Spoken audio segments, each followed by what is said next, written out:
he does know about some of them. It looks like there's actually more than he's aware of, but he has at least scouted over there. So he knows there are some photon cannons.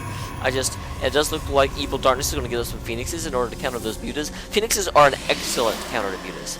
You know, there's a lot of, you know, units that do well against certain other units, but Phoenix is, I would say, one of the best. With proper micro, you know, a single Phoenix can take on like 50 mutas. I mean, it's mad how well they do. I mean, at that point, the mutas are going to kill off the whole Protoss base before that one Phoenix actually kills them. But if it was just a micro battle, Phoenixes are, oh my god, good. Oh my Twinkies. So, there are the Zerglings and mutas running around. Not sure what they thought they were doing up here, but good job, I guess. And really, let me look at units real quick. I always forget to do this. The Protoss, EvilDarkness just does not have a force. I don't know he's doing all those. I mean, I know he did a huge economic hit, but he's got 3 Phoenixes and 5 Stalkers against 16 Muta and 36 Zerg. So, I mean,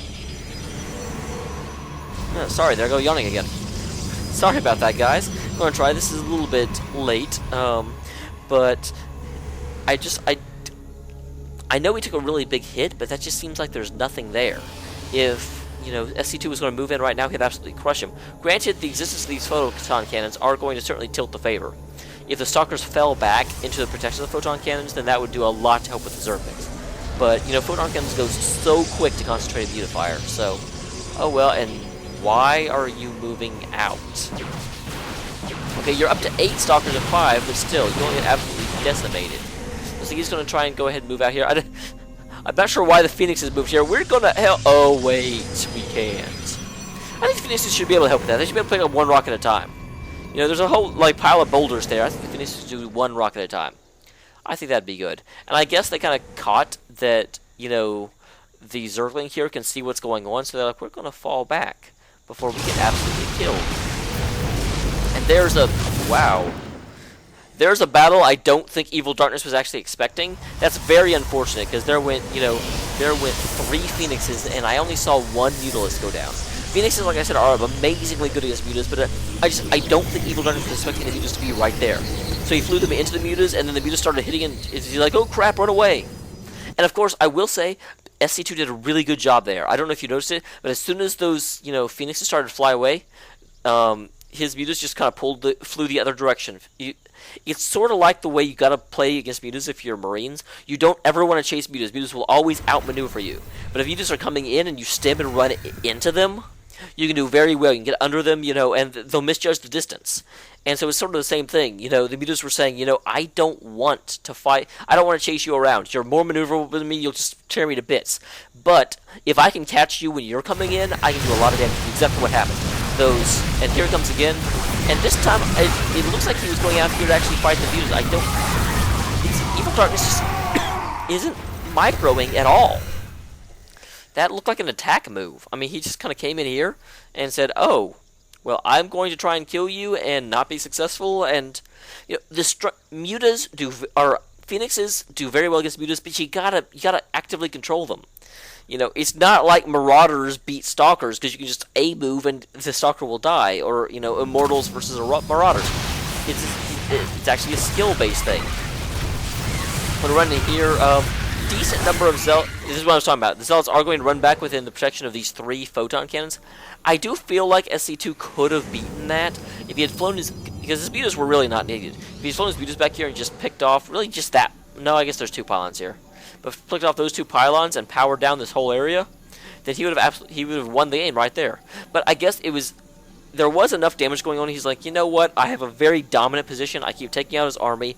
I'm just going to relax. He hasn't expanded yet. He's on 2 bases. I'm on 5.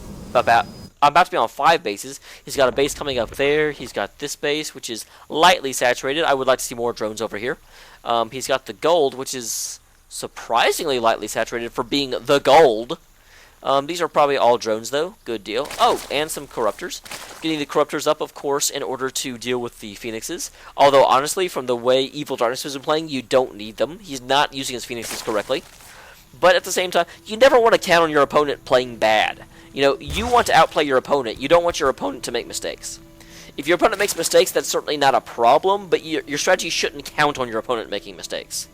So, he does have his main. His main is almost mined out.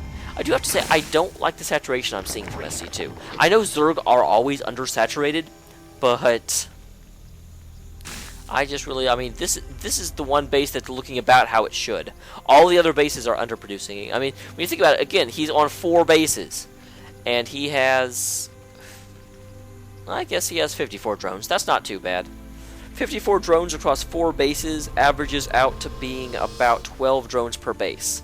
And really, I mean, granted, the main is almost mined out, so it doesn't count, but all the other bases have about 8 patches, and so I would expect to see 16 drones per base.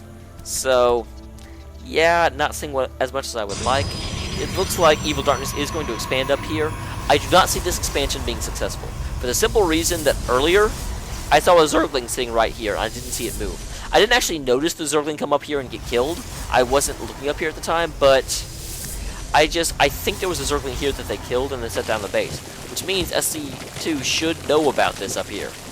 Although maybe he doesn't, you know, he hasn't moved out yet.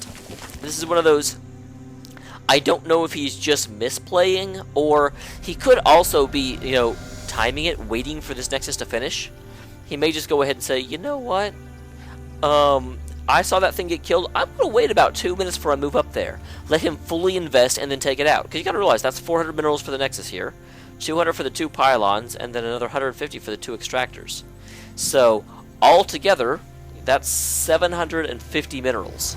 So if you, of course, he'll only lose 100 for the Nexus, but now that it's finished, and yep, oh, perfect timing almost. This is exactly what he's doing. As he's going to move in here as soon as the minerals are fully committed. I would have actually waited a slight bit longer, tried to get the Maynarding drones when they came in, but still, if you can just make your opponent lose 750 minerals for no reason, especially when your opponent is only on, oh wow, only on 1 base. Apparently there was an attack over here at one point. This is a depowered photon cannon. There's no probes mining right here, so he's actually only on 1 base. There must have been a muta attack at some point, because this has certainly never been broken, but yeah, EvilDarkness is just at such a bad position right now, and for some reason he's moving to engage this. It does look like, yeah, it looks like the SC2 did not have his guys in a hold position. Not the worst thing in the world. It does look like what happened there, and it was really smart. If I were EvilDarkness, I would be exploiting this like crazy. He flew his Phoenix over there, got just close enough to be within range of some of these guys, and flew back. And so, because of that, there was no fire actually exchanged. The guy's turret started chasing them, but no one actually shot the other one.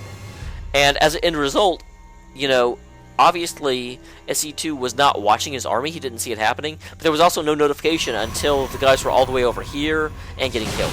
So, good little bit there. Looks like there's going to be an attack here. These guys need to fall back to the photon cannons. For some reason, they stopped early. I guess they're trying to protect the Nexus, and now the probes are coming in trying to fight. I do not think this is a good idea. I think they really need to fall back to the photon cannons. Probably this would be a lost cause in either event. I don't think he could actually have fought his way through this, but certainly he's going to fight better if he's at the photon cannons. But there's, you know, EvilDarkness saying, I'm not going to win this, so GG. SC2 takes the second match, and they're at 4 points apiece. So, going into match 3 to see who's going to pull in the second day of playing. There is a first save being cast by somebody else. Hopefully it's already uploaded. If not, well, hey, we're doing this out of order. So, thanks for watching, guys. I will see you in Game 3.